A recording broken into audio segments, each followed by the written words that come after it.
We often think about success or failure, in terms of these big, really dramatic events.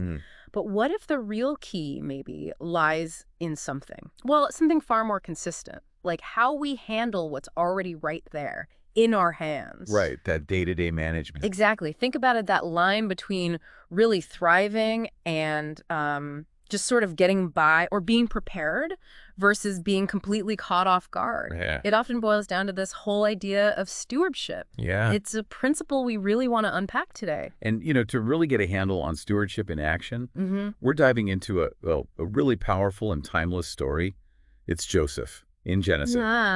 Joseph. We'll be focusing mostly on chapter 41, specifically verses 41 through 57.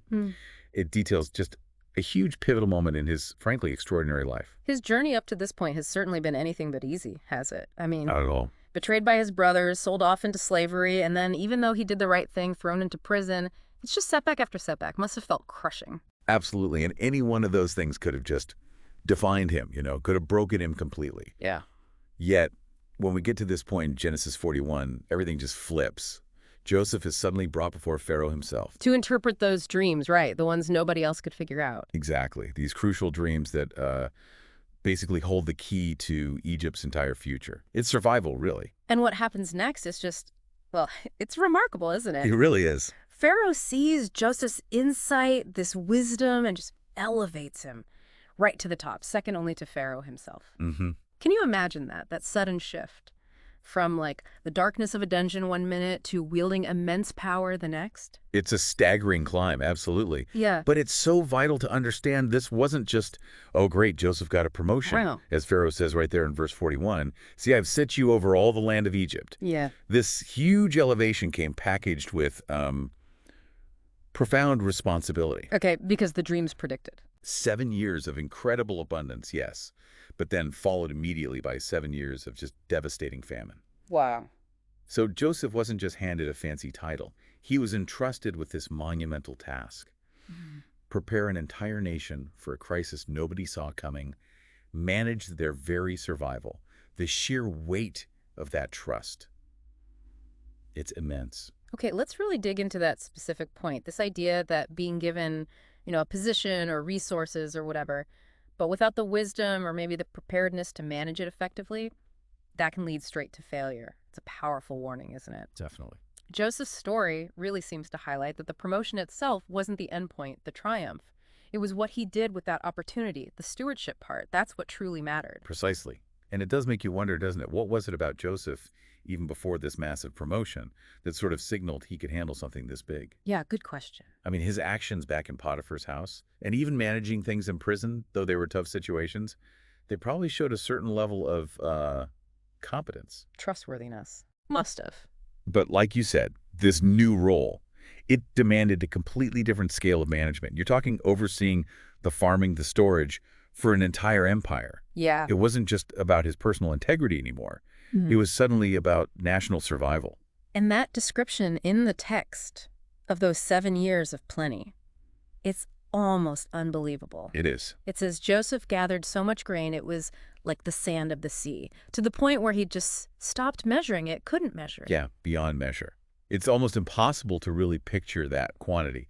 It wasn't just a little extra. It was overwhelming abundance. But what's really key here, I think, is Joseph's approach, right? He was proactive. That's exactly it. What's particularly insightful here is that proactive approach. He didn't just kick back and enjoy the good years, assuming things would stay great forever. No, he saw the pattern from the dream. Right. The text really implies this deliberate, very organized effort.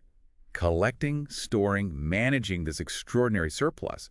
He understood, fundamentally, that the abundance was temporary, and he actively prepared for the lean years he knew were coming. The key insight, I think, is abundance isn't just a reward, it's actually a responsibility. That really hits home. It prompts you to think about those times in our own lives, when things are going well, maybe financially stable, or good health, or just lots of opportunities opening up. Yeah. Are we truly maximizing those times?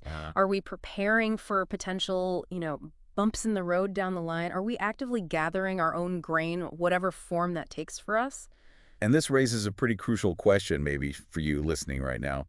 Have you ever had one of those seasons, a time of significant blessing maybe, only to look back later and kind of regret not using that time more wisely? Ooh, Did yeah. opportunities maybe just slip by because you didn't really have a plan for how to leverage them for the future? It's Hmm. really about moving beyond just, enjoying the moment, Which is important too, but of course, but also thoughtfully preparing for what might be coming next. it's almost as if the sources like Genesis here are suggesting that any blessings we get aren't just for our immediate enjoyment. There's this underlying principle of trust. Trust it. Like we're being entrusted with resources, opportunities, maybe influence, with a kind of expectation that we'll manage them responsibly. That's a really significant reframing, isn't it? It is. It shifts the whole perspective away from just personal entitlement towards well, a sense of responsibility. Yeah. And Joseph's story just blows that concept up to a global level. I mean, consider the sheer impact of his faithful stewardship. Exactly, because when the famine hits and the text is clear, it was severe, affecting the whole known world. Right, not just Egypt. Egypt, only because of Joseph's foresight and planning, is the one nation with any reserves. People from all corners of the earth start coming to Egypt just to buy grain. The scale of that impact is just staggering. And if we connect this to a maybe broader understanding, Joseph's wise management, storing up all that grain, Yeah. it wasn't just about keeping Egypt fed. It had these huge, far-reaching consequences. It literally preserved communities, maybe entire family lines, across the whole region. Yeah. It's such a powerful illustration of how one person's faithfulness, their diligence, can have massive collective benefits. And incredibly, this included his own family, right? The very brothers who had betrayed him years before. Exactly. Their future, their survival, was, in a very real and tangible sense, tied directly to Joseph's stewardship back in Egypt. That just powerfully underscores the point, doesn't it? That our actions, our diligence, how we manage what we have, it ripples outwards. Our personal stewardship has consequences way beyond just our own lives. The choices we make today, whether we're being proactive or maybe a bit negligent, can have a much wider impact than we might even realize. And this ties directly into that idea you hear sometimes of kingdom impact. Okay. The blessings you experience, whatever they aren't solely for your own personal comfort or security blanket. They're also given so that you could potentially be a channel, Yeah. a resource for others who might be in need. So, like, a financial increase isn't just about a bigger bank balance for me. Right. It could present an opportunity to, say, build something, or to bless someone directly, or to help alleviate hardship somewhere in the wider community. It's a tool. Okay, so let's take a moment then for maybe some honest self-assessment, like the text encourages. Where do you, listening, find yourself right now? Are you in a season that feels like, well, abundance? Plenty. And if you are you consciously, intentionally storing up not just money maybe, but also knowledge or skills, developing relationships, opportunities? Or are you maybe just primarily focused on today, on the present, without much thought for future needs, or even how you might be positioned to help others down the line? Then conversely. Yeah, conversely, if you're currently navigating more of a famine season, a tough time, a period of difficulty or lacking, Joseph's time locked away in prison actually offers a really valuable perspective too. Oh, so? Well, even in those times that feel totally unproductive, maybe wasted, there can still be a process of preparation happening under the surface.